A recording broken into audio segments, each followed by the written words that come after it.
Welcome to Play English, the podcast that helps you improve your language skills. I'm excited to be here and share some tips with our listeners. Hey, welcome back. It's really good to see you again. I'm Emma. And I'm Nico. We're so happy you're here with us today. So last time we talked about words like maybe, might, and could. The ones you use when you're not really sure about something. Do you remember those? I do. And I have to say, after that episode, I started noticing how often I use maybe for everything. I think I overuse it. A lot of people do. And that's exactly why today's episode is so important. Because there's a middle space between not sure and definitely. And most learners skip right over it. Today, we're moving up the ladder from maybe to probably. By the end of this episode, you'll know 3 things. First, how to use probably naturally, and where to put it in a sentence. Second, how to use likely correctly, because most learners get this wrong. And third, how to use probably won't, which sounds very natural in real life. Before we start, here's a question for the comments. Tell us, what's something you're probably going to do this weekend? Write it in English. We'd love to read your answers. All right, let's climb the ladder.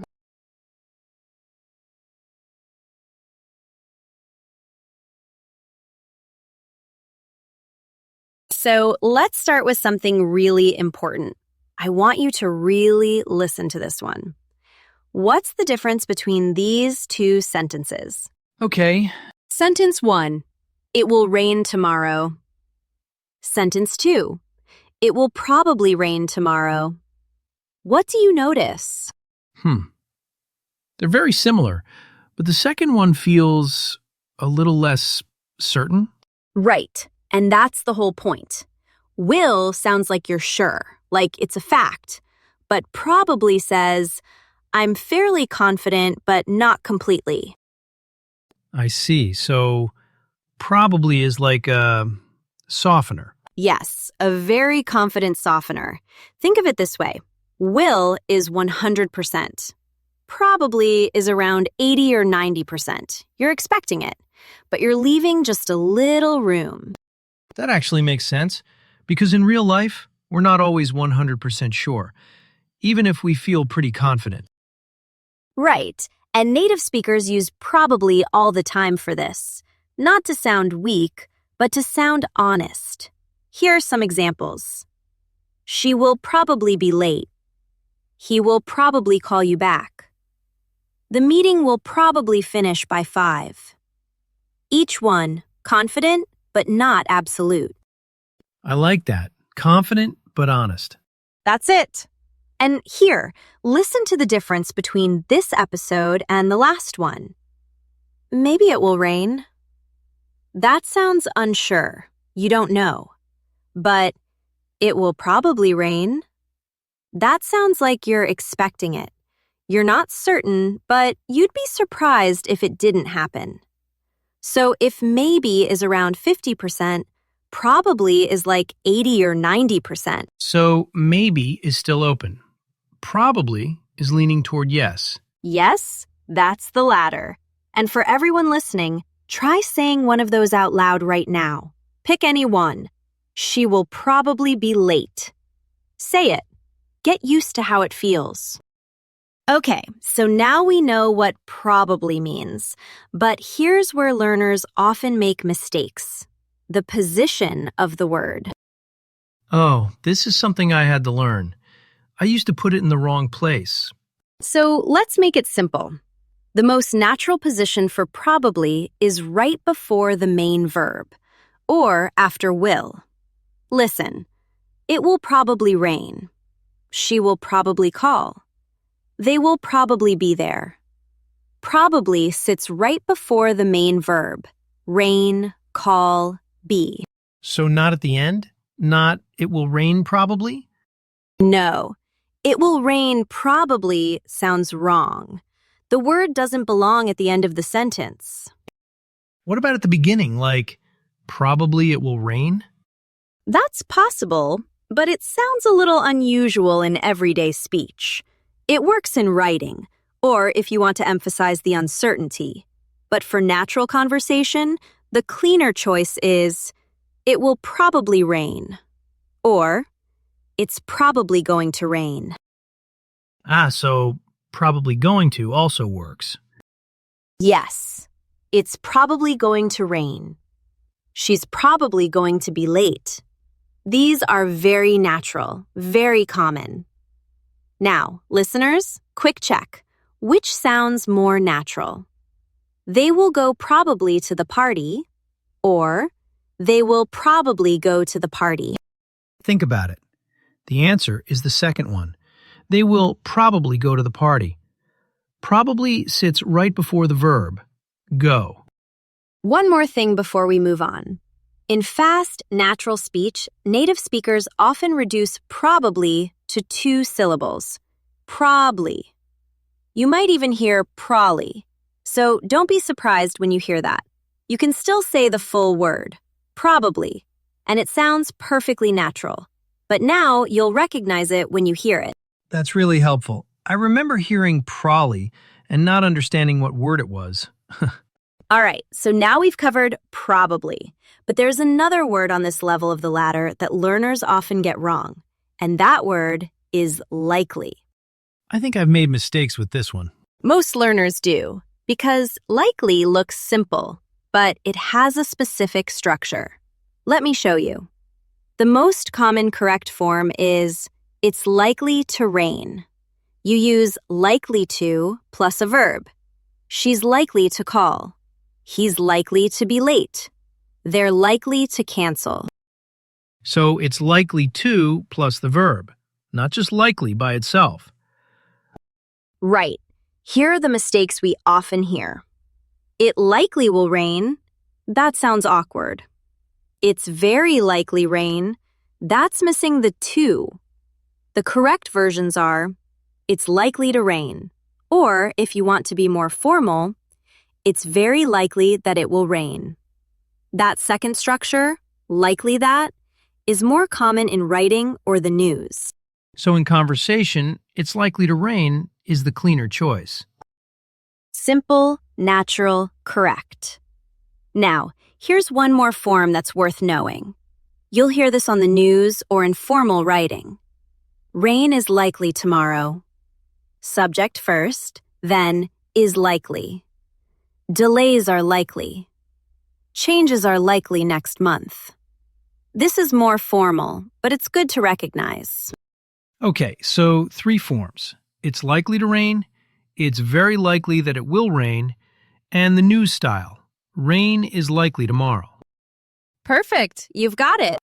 Now let's talk about the negative, because this is where something interesting happens. You mean probably not? Yes, and specifically where probably moves in a negative sentence. Watch this. You could say, it will probably not rain. That's correct, but it sounds a little heavy, a little formal. What native speakers almost always say instead is, it probably won't rain. Oh, so probably moves before will.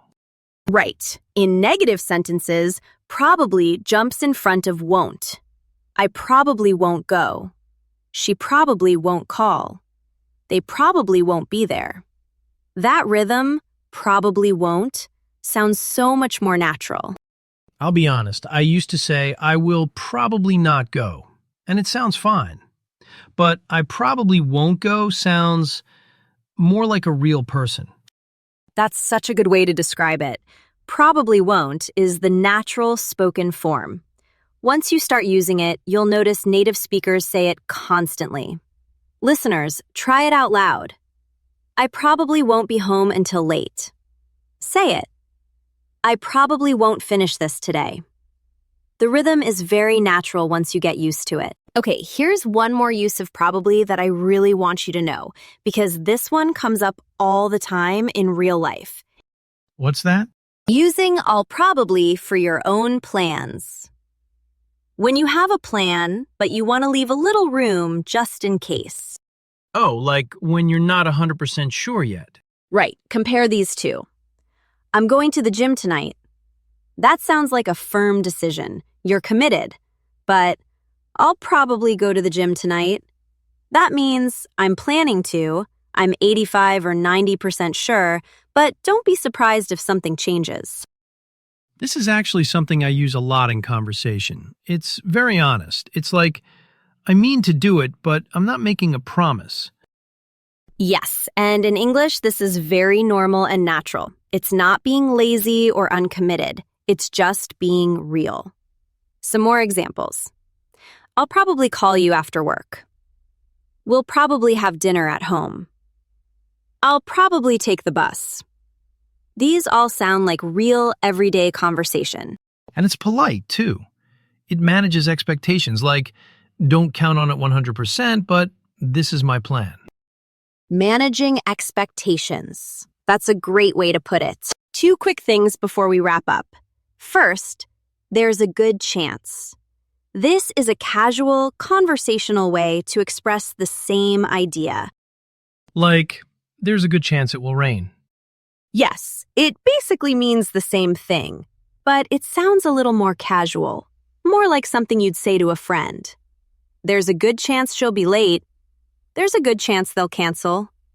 It's a softer, friendlier way to say the same thing. And likely is more formal by comparison. Right, so you have options depending on the situation. It will probably rain. Most common, every day. It's likely to rain, a little more careful or formal. There's a good chance it'll rain. Casual, friendly. And one more. You mentioned highly likely before. Can we say that? Yes, highly likely is a nice upgrade for professional or formal situations. Instead of very likely, you can say highly likely. It's highly likely that the project will be delayed. A price increase is highly likely. You'll hear this in business or news. It's a simple word, highly, but it sounds very professional. Good to know. So, highly likely for professional settings. Exactly. Don't overthink it. Just remember it's there when you need it. Okay, let's do a quick recap of everything we covered today. First, we learned that probably sits between will and the main verb. It will probably rain, and never at the end of the sentence. Second, we learned how likely works. It's likely to rain, and to avoid the common mistakes. Third, we learned that in negatives, probably moves forward.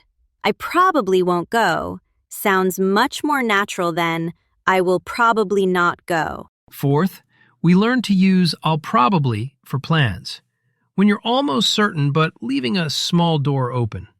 And we touched on there's a good chance for casual conversation and highly likely for professional settings. That's a lot of value in one episode. It really is. And before we go, thank you. Truly. We love seeing your English improve. Every time you show up and practice, that really means a lot to us. You're doing something good for yourself. You should feel proud. And hey, after this episode, you'll probably sound a lot more natural. Keep practicing. Be patient with yourself. Even a little bit every day makes a real difference. Take care of yourself. We'll see you next time. Bye, everyone. Bye.